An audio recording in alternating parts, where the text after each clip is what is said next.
नमस्कार दोस्तों। आज हम एक माता पार्वती को क्यों मिला शिव जी की माता का दर्जा एक अद्भुत पौराणिक कथा सुनाते हैं। हिंदू धर्म की अनगिनत कथाओं में माता पार्वती और भगवान शिव का रिश्ता केवल पति पत्नी का ही नहीं है, बल्कि कई बार इसमें अलग अलग रूप और भावनाएं देखने को मिलती हैं। कभी पार्वती अर्धांगिनी बनकर शिव के साथ खड़ी होती हैं, तो कभी शक्ति रूप में उनका तेज बन जाती हैं। लेकिन अद्भुत प्रसंग ऐसा भी है जब पार्वती को स्वयं भगवान शिव ने माता का दर्जा दिया।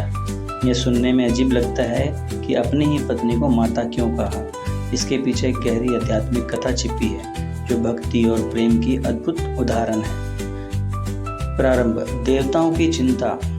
एक बार कैलाश पर्वत पर भगवान शिव और माता पार्वती निवास कर रहे थे। उसी समय त्रिलोक में एक विचित्र घटना घटी। ऋषियों और देवताओं ने देखा कि भगवान शिव गहन समाधि में चले गए हैं और उनका शरीर स्थिर है, मानो चेतना भीतर के किसी अनंत लोक में विलीन हो गई है। कई दिन बीत गए पर वे समाधि से बाहर नहीं आए। देवताओं को चिंता हुई, अगर भगवान शिव लंबे समय तक समाधि में रहेंगे तो संसार में संतुलन बिगड़ जाएगा। ऐसे में उन्होंने माता पार्वती से प्रार्थना की, हे माता, केवल आप ही हैं जो भगवान को समाधि से बाहर ला सकती हैं। वे आपके प्रेम और स्नेह से ही जग में लौटेंगे।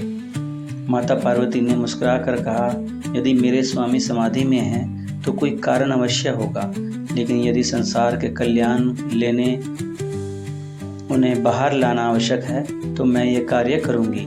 पार्वती जानती थी कि भगवान शिव समाधि में तभी से बाहर आते हैं जब गहरी भावना या भक्ति का स्पर्श उन्हें जगाए। उन्होंने विचार किया कि एक साधारण पत्नी का स्नेह प्राप्त नहीं होगा, उन्हें एक अलग भाव अपनाना होगा, माँ का भाव, माँ का रूप धारण करना। पार्वती ने स्वयं को एक मातृ स्वरूपा के रूप में देखा। उन्होंने अपने हृदय में भगवान शिव को एक बालक के रूप में कल्पना की। उनका मन मातृत्व से भर गया। जैसे ही एक माँ अपने बच्चे को पुकारती है, वैसे ही शिव का नाम जपने लगी। बोले, मेरे लाल, जग जग मेरे नंदलाल जाग। उन्होंने कोमल स्वर में लोरी गाई, जैसे कोई माँ अपने शिशु को गोद में लेकर गाती है।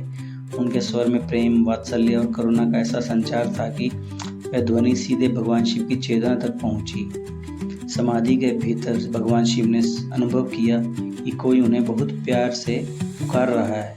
यह पुकार वैसी नहीं थी जैसे पत्नी बुलाती है, बल्कि जैसे माँ बुलाती है। शिव की चेतना में एक अलग ही आनंद की लहर दौड़ी। उन्होंने अपनी समाधि भंग की और नेत्र खोले। जब उन्होंने माता पार्वती को देखा तो उनके मुखमंडल पर मातृ स्नेह का अद्भुत तेज था। उनके नेत्रों से आशीर्वाद बरस रहा था और वे अपनी गोद में अदृश्य रूप से शिव को झूला झुला रही थी। उसी क्षण भगवान शिव को लगा कि वे वास्तव में माता की गोद में हैं। शिव ने मुस्कुराकर कहा, पार्वती, इस समय तुम मुझे केवल मेरी अर्धांगिनी के रूप में नहीं, बल्कि माँ के रूप में प्रतीत हो रही हो। तुम्हारे इस मातृत्व ने मुझे संसार में वापस ला दिया। आज से तुम केवल मेरी पत्नी ही नहीं, मेरी माता भी हो। पार्वती ने विनम्रता से उत्तर दिया, स्वामी, आपके लिए मैं जो भी रूप धारण करूं वह मेरे लिए गौरव है। यदि आप मुझे माता का दर्जा देते हैं तो यह मेरे लिए सबसे बड़ा सम्मान है। यह कथा केवल एक भावुक प्रसंग नहीं, बल्कि आध्यात्मिक संदेश भी देती है।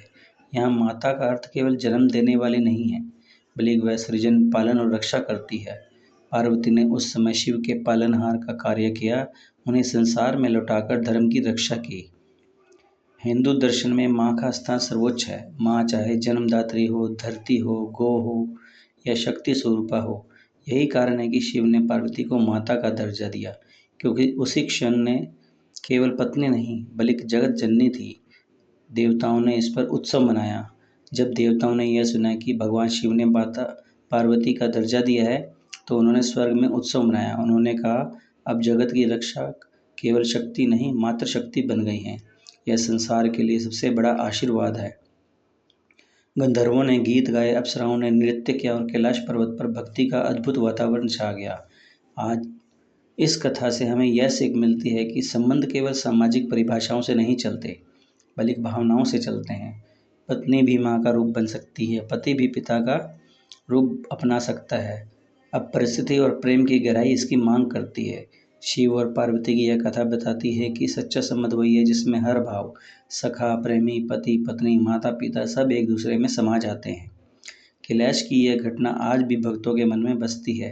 माता पार्वती को केवल शक्ति नहीं बल्कि माता कहकर पुकारना इसी घटना का परिणाम है। इसलिए भक्ति में उन्हें जगत जननी कहा जाता है, क्योंकि उन्होंने स्वयं महादेव को भी मातृत्व का अनुभव कराया। और यही कारण है जब भक्त ओम नमो पार्वती पते हर हर महादेव कहते हैं और उसमें पत्नी और माता दोनों के भाव समाये होते हैं। हर हर महादेव। ओम नमः शिवाय, ओम नमः शिवाय, ओम नमः शिवाय।